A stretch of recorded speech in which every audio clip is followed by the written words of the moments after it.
Sir, long term की जब बात करते हैं तो एक कॉन्सेप्ट अब दिमाग में आने लगा है, बहुत पॉपुलर कॉन्सेप्ट हो चुका है, एसआईपी का कॉन्सेप्ट। ये जो सिप का कॉन्सेप्ट है, जो धीरे धीरे अपने फाइनेंशियल वेल्थ को क्रिएट करने का कॉन्सेप्ट है।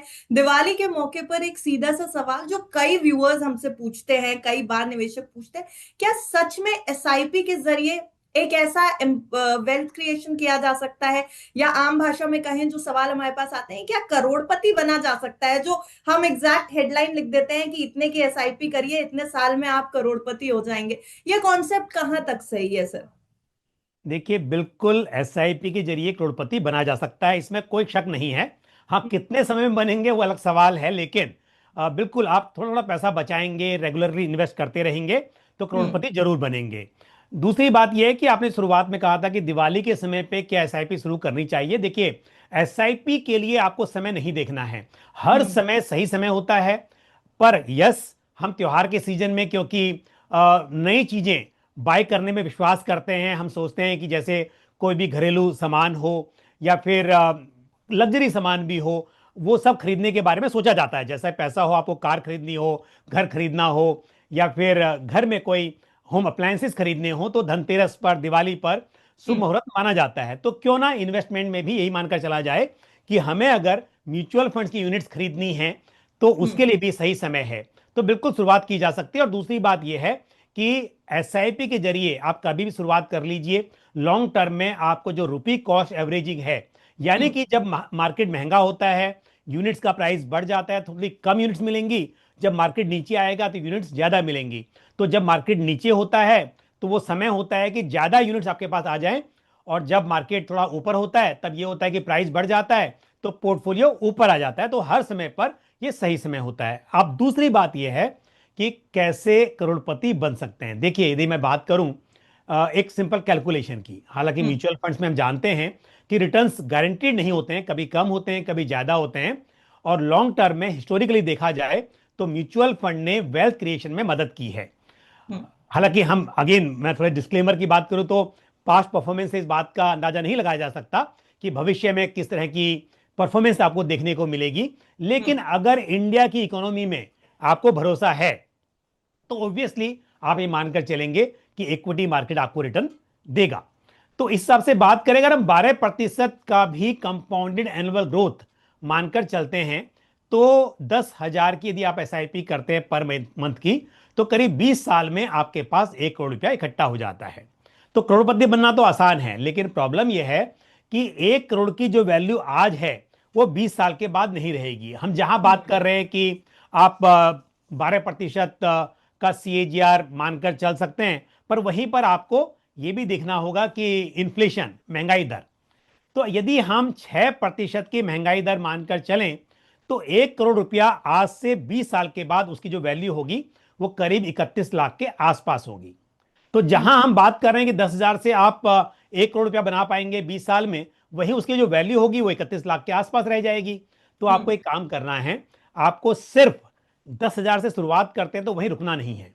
आपको जैसे जैसे आपकी इनकम बढ़ती जाती है उसी रेशो में अपना इन्वेस्टमेंट बढ़ाते जाना है, और फिर आप इन्फ्लेशन एडजस्टेड 1 करोड़ 2 करोड़ इकट्ठा कर पाएंगे। यानी कि जिस वक्त आपका जो पैसा 20 साल के बाद इकट्ठा होगा, उदाहरण के तौर पर यदि आप 10% से भी सिंपल स्टेप अप करते हैं, यानी कि हर साल 10% से एसआईपी को बढ़ाते रहते हैं, तो 20 साल के बाद 1 करोड़ नहीं बल्कि लगभग 2 करोड़ रुपया इकट्ठा हो जाएगा। तो इसके लिए कम से कम 10% का तो आप मानकर चलें कि स्टेप अप करना ही चाहिए। पर हम्म। जब हम लॉन्ग टर्म की बात करते हैं, हम सब जानते हैं कि लॉन्ग टर्म में आपकी सैलरी हो, बिजनेस से इनकम हो, वो कई गुना बढ़ती है। कभी प्रमोशन होते हैं, कभी बोनस आता है, कभी आप अपना अगर प्राइवेट कॉर्पोरेट में जॉब कर रहे हैं, जॉब चेंज करते हैं तो वहां पर भी आप एक अच्छा राइज एक्सपेक्ट करते हैं।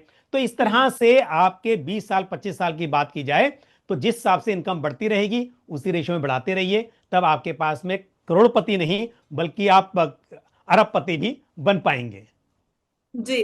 सर, आपने जब स्टेप अप एसआईपी का जिक्र किया तो मैं, हालांकि ये सवाल आपसे थोड़ा बाद में पूछने वाली थी, पर यहीं पर जिक्र करूंगी। सर, थोड़ा स्टेप अप एसआईपी में निवेशक कभी कभी डरते हैं, उन्हें ये समझ में नहीं आता कि अगर हमने जितनी एसआईपी हम कर रहे हैं उतनी तो हमारे अकाउंट से जा ही रही है, अगर हमने एकदम से इतनी एसआईपी बढ़ा दी तो कहीं ऐसा ना हो कि हमारा बजट पूरे महीने का हिल जाए, किस तरीके से हो। ये बेसिकली कब समझें कि हमें स्टेप अप एसआईपी अब शुरू करनी चाहिए, यहाँ पे इन्वेस्टमेंट हम बढ़ा सकते हैं और कितना।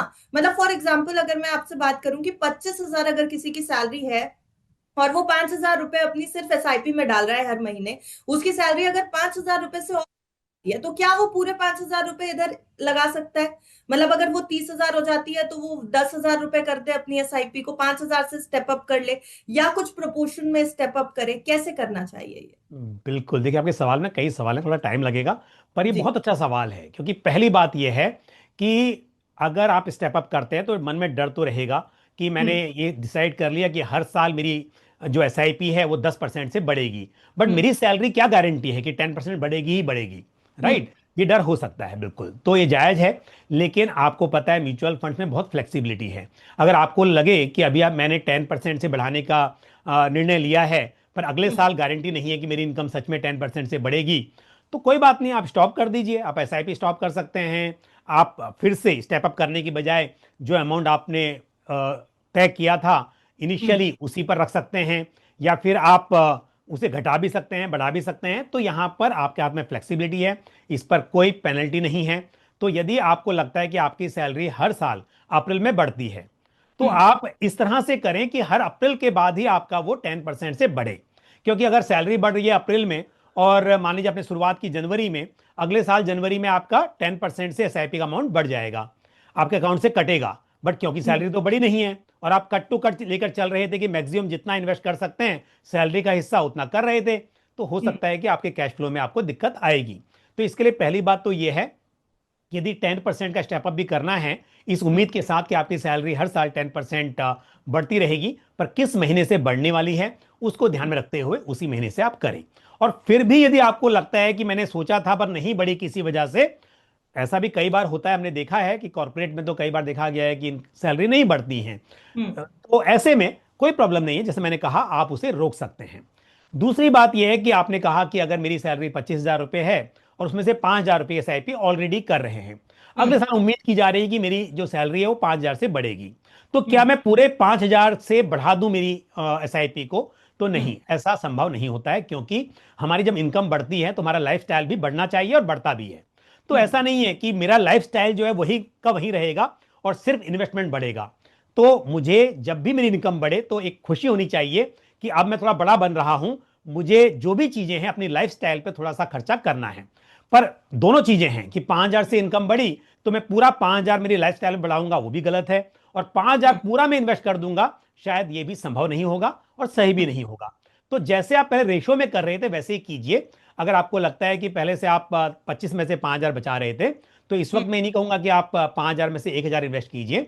आप हम्म। 5,000 में से 2,500-3,000 रुपया इन्वेस्ट कर सकते हैं, जब तक कि ये ना हो कि आपका कोई बड़ा खर्चा आने वाला है, आपने हम्म। सोचा कि चलो भाई 5,000 हो रहे हैं तो मैं गाड़ी ले लेता हूं और उसके ऊपर मैं ईएमआई इसमें पेमेंट कर दूंगा, या मैं हम्म। घर ले लेता हूं।